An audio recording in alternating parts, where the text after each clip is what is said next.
I may be awful, but I've still heard worse. Fujiwara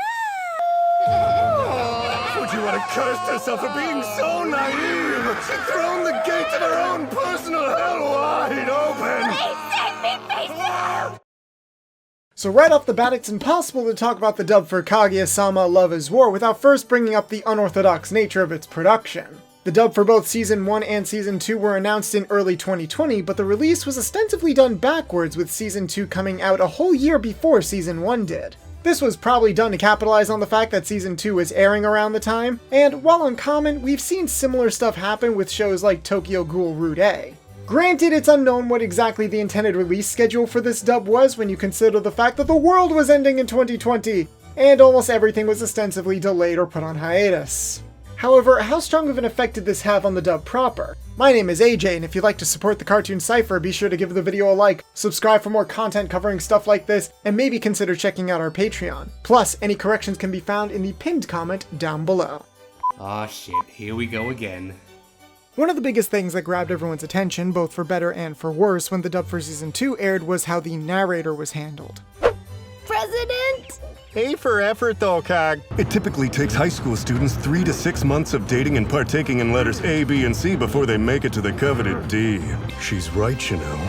And that's why she's best girl. Oh my god, it sounds just like an abridged series! This is the voice of Ian Sinclair, and a lot of people were caught off guard by just how punchy and involved the narrator felt, often directly poking fun at the cast while also adding in his own descriptors to scenes that weren't exactly present in the original. Results for today's battle. Fujiwara loses big time! To be honest, I'm still struggling to figure out what exactly the point of the narrator is, as I've heard different interpretations regarding what he's specifically supposed to contribute outside of just setting up scenes. The show's humor revolves around these teenagers treating such straightforward low-stakes exchanges with an over-the-top level of seriousness you'd think that their lives were legitimately on the line. So I've heard some people say the narrator is supposed to be an impartial, omniscient observer, similar to what you might see in a lot of dramatic plays and epics. Is the destiny of mankind controlled by some transcendental entity or law? Is it like the hand of God hovering above?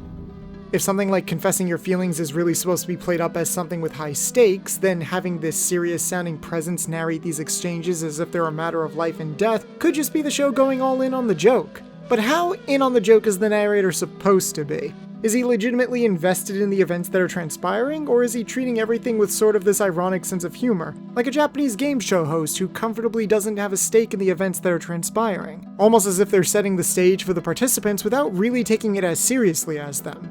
Oh, she memorized it! Though it was a fleeting glance, his profile pic has been forever ingrained into her hippocampus.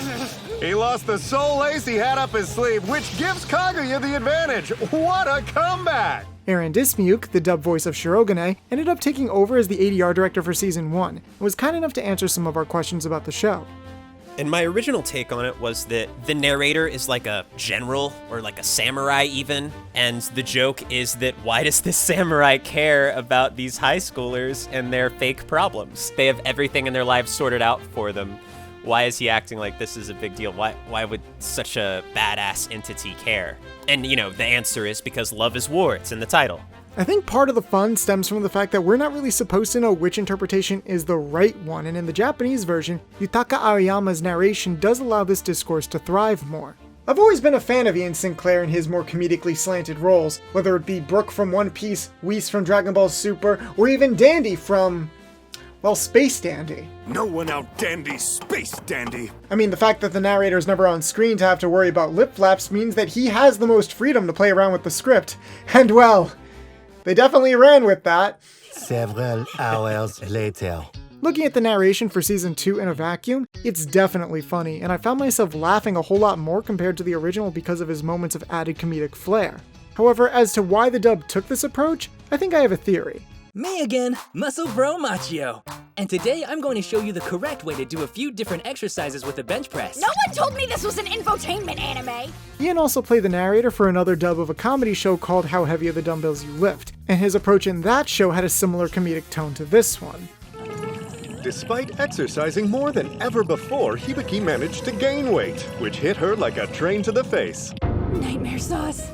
One of the main characters of the show was played in the dub by Morgan Le Ray Garrett, who herself went on to direct the dub of Kaguya-sama Season 2. In fact, as an ADR director and writer respectively, Morgan and Jessica Sluys were fairly new to their positions at the time they started working on Kaguya-sama. There's a chance either of them just remembered the narration and dumbbells and thought it'd be funny to use it again.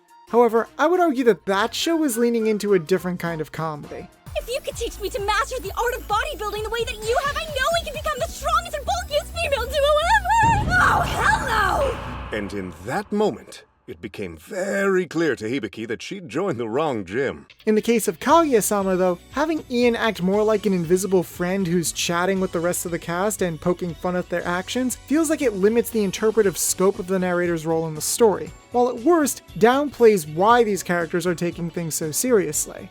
Maybe she didn't think I was cringy at all. Maybe she thought I was cool. Aw, he finally gets it. His little jabs are all well timed and you can feel that he's having fun with the material, but there's a difference between having fun with the line compared to finding the fun within the line itself. So I'm left a bit conflicted, while fans of the Japanese were understandably put off. I think people were expecting the English narrator's style to be more akin to Mob Psycho 100's dub.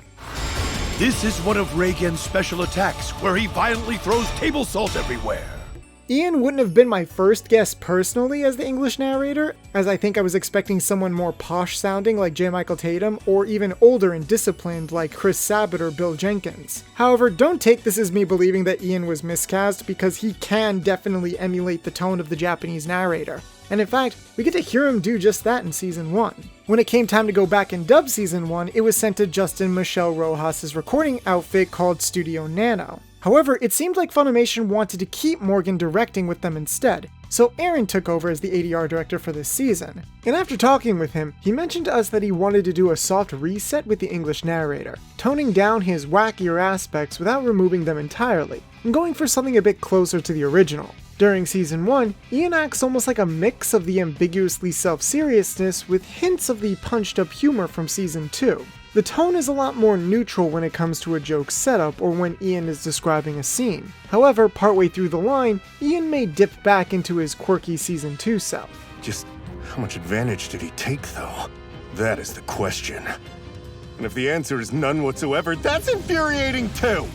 Aaron said he did this in hopes of easing subfans into the dub style of humor, making sure the original jokes landed while setting precedent for the dub original jokes to come. And it's kind of interesting to see what the overall result looks like when you actually watch from the beginning. It's almost like the narrator is getting progressively more out there as the character antics get more extreme with each passing episode. And there is a precedent for that interpretation set in the original. Season 2 is definitely more comedically charged compared to the first one.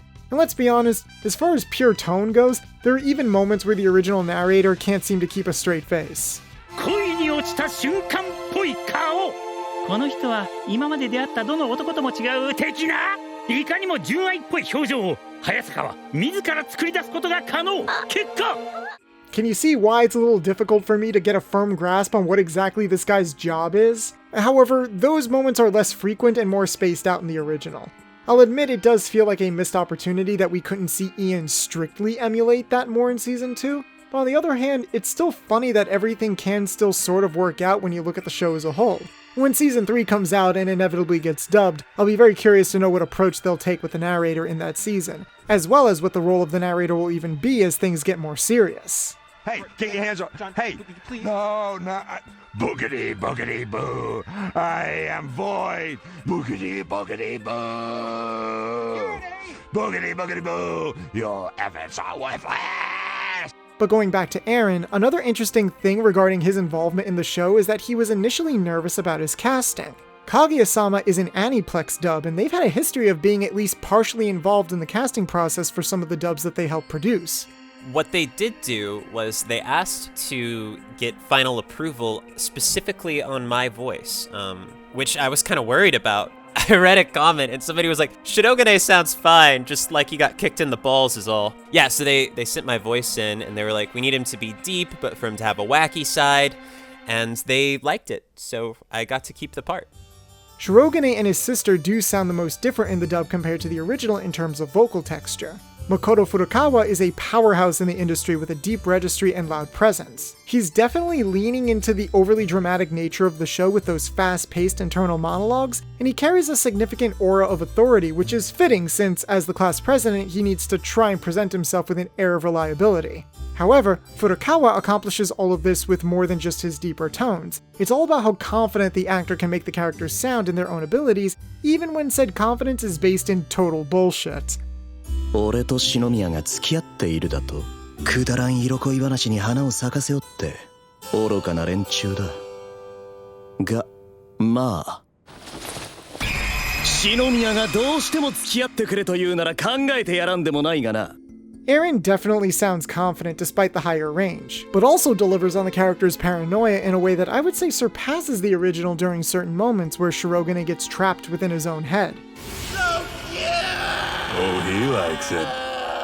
Why have I been given this overly convenient chance to be a scumbag? It isn't fair!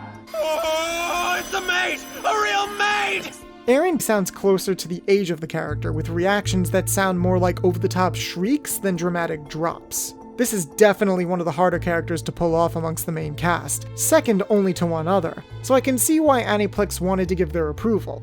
While it's not exactly like the original, I definitely think the dub performance still emulates the charm of how Shirogane is written, and I could say something similar regarding his sister Kei, albeit a less extreme case. In the original, she sounds very deadpan and direct. The dub's approach is similar, but Heather Walker also gives Kei this lighter, almost whispery kind of tone. Christmas? Not so much. We're not exactly the kind of family who decks the halls or anything festive like that. Our dad usually gives us each a bookstore gift card worth 2,000 yen, but that's about it. I had no idea!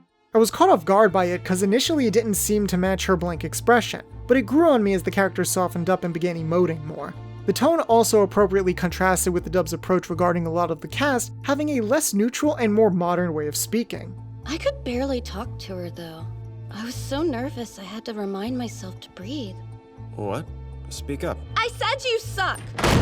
To be honest, when I first watched the dub of Kaguya-sama, I was surprised at how modern some of the dialogue was from time to time, with characters using slang and informal ways of addressing each other. Sup, babe? You have business with the student council too? Her diligent work ethic and honest nature make her one of the purest cinnamon rolls I've ever seen. Somebody should ask and get the 411. No way. Wait, what's the 411? Is that slang? I've never heard of it. Oh, Americans. Keep going. We should totes trade IDs. Next thing you know, he'll be living rent-free inside your head. Oh no, you ask me, it just seemed kind of sus. I was just under the impression that since the main setting is at this super prestigious school, then that would mean most of the characters would speak super formally.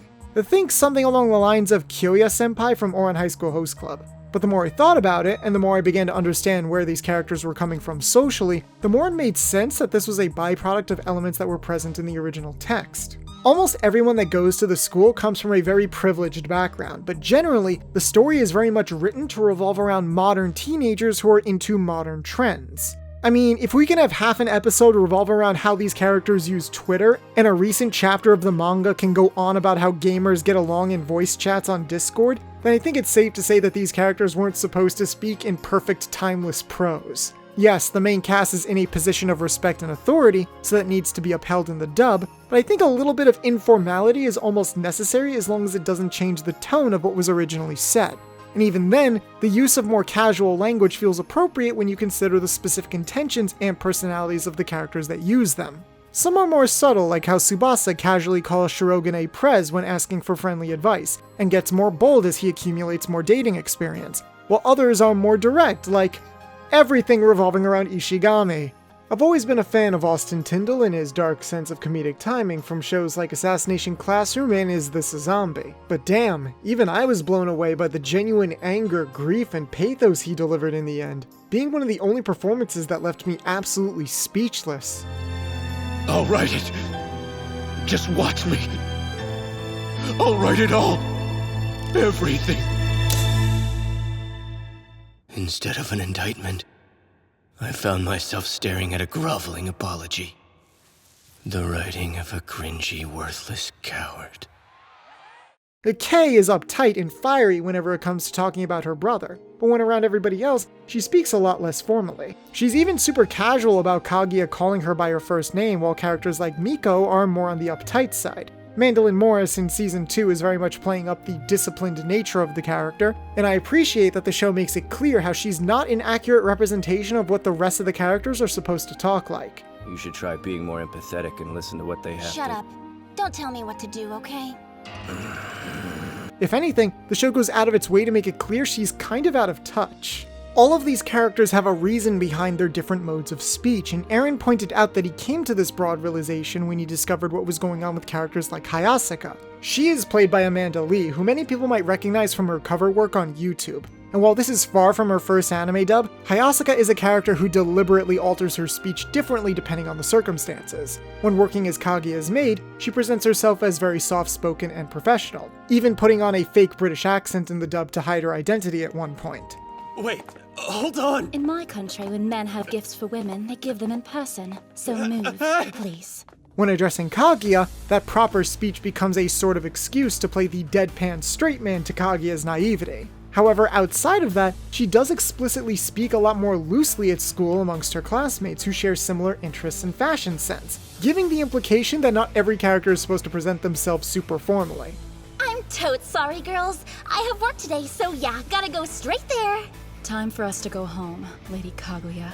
Amanda balances these different facets perfectly, and I think acts as a good reflection of all the different modes of speech the dub carries over to the characters appropriately. However, of everyone in the main cast, even amongst the ones that are the most reserved, there still needs to be a specific contrast compared to our titular character, Kaguya. I have to admit, when I first watched this show, I really did not care for Kaguya as a character.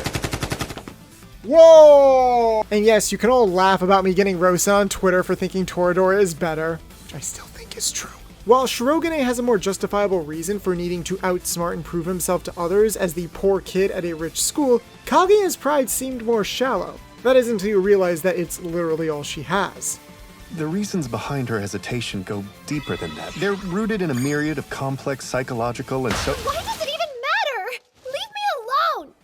The character was specifically raised to be sheltered from a lot of the joys and outlets that the other characters used to have fun. So it makes sense that she almost wouldn't understand some slang or modern day conventions, so both versions omit them from her vernacular until the story specifically has her learn about them. She presents herself with a sense of pride and properness that no other character in the series shares because she was brought up as this perfect successor who couldn't show the slightest sign of weakness or personality. In fact, her struggling with her feelings for Shirogane and the entire premise of the show are both, in some ways, her first real act of rebellion against that upbringing. So the more in touch she gets with those feelings, the more she begins to loosen up, and you can track that arc throughout the series. It's a psychological battle within herself, and unlike Hayasaka, who adjusts her approach deliberately depending on the scene, Kaguya's mental state practically shifts on a second-by-second basis without her even realizing it half the time. She's a bit of a firecracker, am I right? The kids call it tsundere, sir.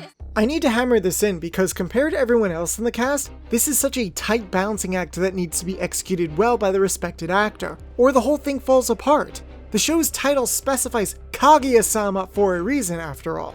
Leaning too much into the prideful arrogance and you end up asking a lot from the viewer very early on. But if you lean too much into her goofy breakdowns, then the dramatic payoffs later on might not have as much weight. There's a lot of pressure, and I remember some fans being hesitant when the original came out since Aoi Koga wasn't that experienced of a seiyuu at the time. But she absolutely ended up delivering. One minute she's coldly calculating, another minute she's breaking down like a child throwing a tantrum. And of course the next minute she's unknowingly blinded by her own affections, almost like a kid who discovered love for the first time. 渋谷駅、浸水だそうですよ。行きます。会長が待ってるんです。行かないと！来てるはずないですから。 It really does feel like Koga is playing 3 or 4 different characters in the same body, but all of it works and does a lot of legwork to help me feel like there's more to the character, even when she's engaging behavior that I really cannot stand. It's people like her who are destroying the planet. She's a repulsive, cancerous growth upon our world. Would you like to come with us too, Kaguya? Would I? The biggest difference between the two performances comes down to the speed of the deliveries. Like in Konosuba, I think there's a specific rhythm to Kaguya shifting gears that's a bit slower in the dub. However, I think Alexis Tipton still matches the specific character performances that need to poke out when the scene calls for it. And any lack in speed is made up for in more punchy and direct descriptors. He's a nice guy and I like him well enough. But girls don't date boys they see as bugs. That's just not how the world works. And if anything, I'd almost argue that Kaguya is scarier in the dub because of how intense Alexis can come off in other scenes. I want to see this little kid even closer. It helps that she's already used to playing a wide variety of characters and archetypes that overlap with what makes up the character. You can't deny that the range she's putting on display captures the same constant internal struggle that Kaguya is going through. One thing I can say with absolute certainty is that if anyone was worried that Kaguya wasn't going to be handled appropriately, I feel confident in putting those fears to rest regardless of which version you watch. And then there's Chika. Chika. I don't understand this character. Let me finish.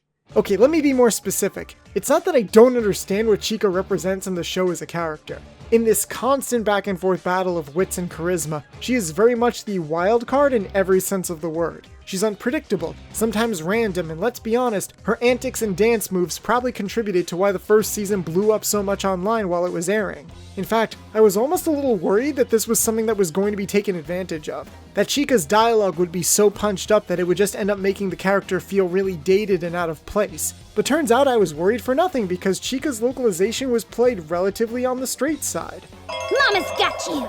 Some of her punched up lines and references were tweaked to be a bit more direct, but overall the performance is pretty straightforward. If somebody's love wavers due to physical appearances, then it sucks. It's fake. The end. Jade Saxton has a great sense of comedic timing with a range that almost mirrored that of Konomi Kohara, and if anything, I felt like the dub helped me appreciate some of her humor more. Even the little moments that spread on the internet like wildfire were basically the same. It would be cool if you could increase the budget for the tabletop game club. I'll give you a cola. See that boy? I'm the one who raised him. You what? So it seems like my worries were for nothing and I should be happy about that, right? Well, the more I started learning about Chika, the more I started realizing that I had no idea how this character specifically is supposed to talk. Boom, chicka, chicka, boom, chicka, chicka, boom. Boom, boom, wiki, boom, boom, boom, wiki, boom, boom. Why don't we get this party started, yo? Boom. What's wrong with you? For example, it's an explicit plot point in the show that while Chika is smart, she doesn't perform well on tests, sometimes for particular reasons. She doesn't do well on foreign language tests despite being multilingual because she likes to put slang in everything, and she has a penchant for things that are not exclusive to Japan. In fact, that attitude contributes to why she's such a wild card in the first place. I know this might sound weird considering the reservations we just brought up about the narrator, but it feels like they could have given some of that wackiness and randomness to Chika. Not that it feels like Jade Saxton's performance was ever stilted in any way, it's just that Chika feels like a character already privy to talking like this, or at least could be privy to talking like this casually to others in English, because it feels like she does talk like that in English. It's just that after going through the whole show proper, it almost feels like a missed opportunity, and that's not even considering what was brought up in the original material. According to the official manga localization, while Chika is fluent in multiple languages like English and French, she's also not good at Japanese, despite regularly using it every day. いやー、横綱強いですね。昨日相撲見てきたんですけど、勝ち上げからの付き合い、回り込もうとしたところをどっこいって。ごめん、相撲わからん。面白いのに。 Maybe I'm missing something, but while Chika definitely speaks informally and with a bit more of a cartoonishly higher pitch compared to the other characters, there is little indication in the written text or in the show proper that she's struggling with speaking Japanese. This feels like something you can get away with more in manga than you can in anime. However, I can also see why they didn't decide to go all the way and emulate something like that in the original, because then it might be difficult for Japanese fans to understand one of the main characters in the show. And maybe it's for the best that it didn't end up happening like that, because it also sounds like it could have been a localization nightmare. I think it's time to head back to class now. Ow. This was but one battle in what will undoubtedly be a grueling war between two top students with their prides on the line. It's nice that Aniplex is beginning to be more open about dubbing their non-action oriented shows, and maybe this will open the door to their other popular shows getting a dub in the future. The biggest strength of the dub for Kaguya-sama Love is War is in how the actors portray the various different emotional ranges of the characters in believable ways, all while properly landing on the comedic timing present. I personally think the biggest sticking point would be the narrator, as I think they could have dialed him back a little bit in Season 2, while also feeling like they could have pushed other moments and characters further, like Chika. I appreciate the fact that the staff took some risks, and while not all of them paid off, at the end of the day, I think most of my worries were for nothing because what we walked away with was a very, very solid product. What would the dub have looked like if things were handled linearly or if COVID didn't interfere? I don't know. Similar to the characters in the show, it can be fun to let your imagination run wild and speculate about what could have been. But when it comes to what we're working with right now, the dub for Kaguya-sama Love is War didn't win every battle. Even though at the end of the day, I definitely think it came out winning the war. Oh, yeah. Results for today's battle. A decent dub for a decent show. No, seriously, I think the drama parts of the show are really good. But it still isn't funny no matter what language you watch it in. So, I hope you enjoyed our discussion of Kaguya-sama. Yeah, well, I sure didn't. Huge thanks to Aaron Dismuke for answering our questions and providing insight on the dub's production. If you'd like to catch the full interview we did with him, it'll be in the description down below. And thank you to our friend Isla for once again providing us with the manga localization, alongside Y Chang for letting us use his awesome cover during the end. Finally, major props to Mr. Nice Guy for not only delivering on another well-edited video, but also for helping us experiment with this new style of presentation. Let us know in the comments what you thought, and if you enjoyed this video, please don't forget to subscribe for more content like this, or maybe even consider checking out our Patreon. Special thanks to the generous people already donating, including Reagan Senpai, Andrew Wade Pittman, A. Hoba, Jose Argumedo, JR Pictures, Marissa Lenti, Spartacus, Ryan Rodriguez, Queen Era 2, Tristan Gallant, Unknown Secret 1000, and Xavier Gordon. This has been the Cartoon Cipher, and until next time.